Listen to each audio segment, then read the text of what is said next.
Ladies and gentlemen, what is happening? I have a special guest joining me today. Kinsley June is on the track to help explain what we're doing on Fridays. Friday is going to be our second lower body day of the cycle. It's going to be our primary hinge day. So everybody is deadlifting. Lots of times the way the cycle works out, we have our snatch day and our deadlift day on the same day.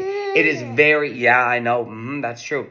It is very intentionally not that way this time because I would like to remove two myths about deadlift. Two.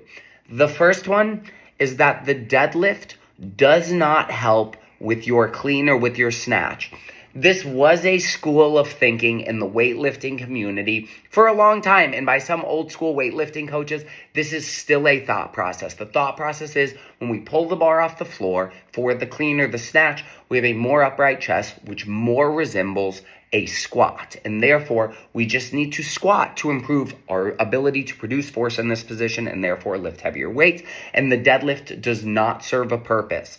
If we just think about it from like someone looking in at this from the outside, your ability to pick up heavy weights off of the floor is obviously going to improve your ability to pick up lighter weights off of the floor faster. Your deadlift absolutely improves your ability to Olympic lift, and therefore it should be a part of your weekly program, some type of heavy loaded hinging. If you want to be the strongest and most capable and best looking and best CrossFitter, any of these things, the deadlift is massively important. So everyone's deadlifting this cycle, which brings me to number 2. The deadlift is not inherently more dangerous than any other lift. It's not more dangerous than strict pressing. It's not more dangerous than back squatting. People do not automatically get hurt deadlifting. The reason more people tend to get hurt in the deadlift is because you are able to grind harder in a deadlift and for longer than you are in a lot of other lifts. And so people just have a tendency to load their deadlifts too heavy to the point of form breakdown, and then that doesn't even necessarily, but can create injury. All injury mitigation is just load management. We only want to go as heavy as we can maintain quality positions or positions that we have trained to withstand load. So don't go into deadlift day thinking you're going to get hurt. Don't go into deadlift day thinking it's not going to be productive for like your Olympic lifts. If you're an Olympic lifter, deadlifting is absolutely productive for everyone of every age, of every body type, and for every single goal. Now, what do our deadlift progressions look like? During this week, we are going to build up to a heavy set. Note that all week we've been listing build up to a heavy, build up to a heavy, build up to a heavy on almost all of our progressions. Heavy does not, and especially on this day, does not mean max.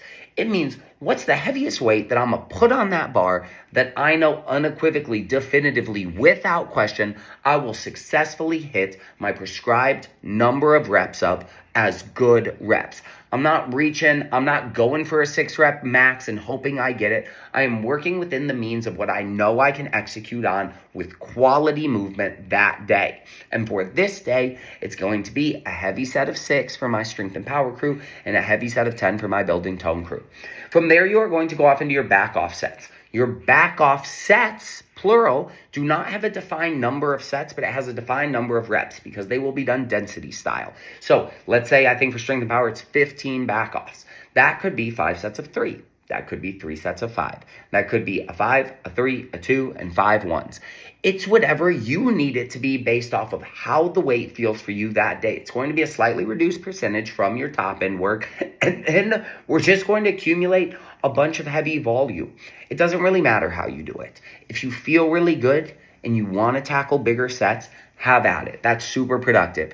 If the deadlift felt heavy and the idea of picking that bar up for another set of 6 feels audacious to you, don't do it. Pull some 3s. It will still serve the same end purpose in the long run of what we're trying to do. After we finish our primary deadlift work, we will transition into today's Metcon. Today's Metcon is going to be set up to be limited generally from week to week on your ability to move a heavier barbell. So Mondays, you're going to be hindered by your ability to execute bodyweight movements, primarily gymnastics.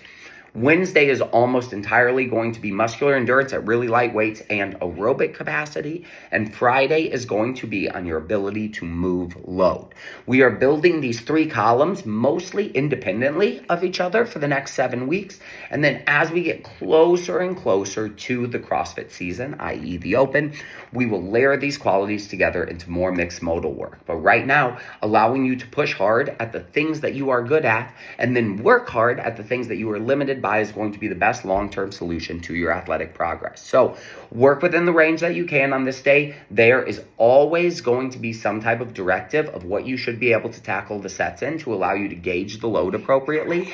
No one should be getting time capped on these workouts because we should be using a load that allows us to finish within the time cap, even if it's going to be a tight squeeze. That's how you gauge it. That's how you get after it. Let's move some weights because it's all heavy weights in the jungle today. What do you have to say about that, Kinsley? Hopefully more people watch my video because there's a cute baby in it. Peace out, gang. Bye.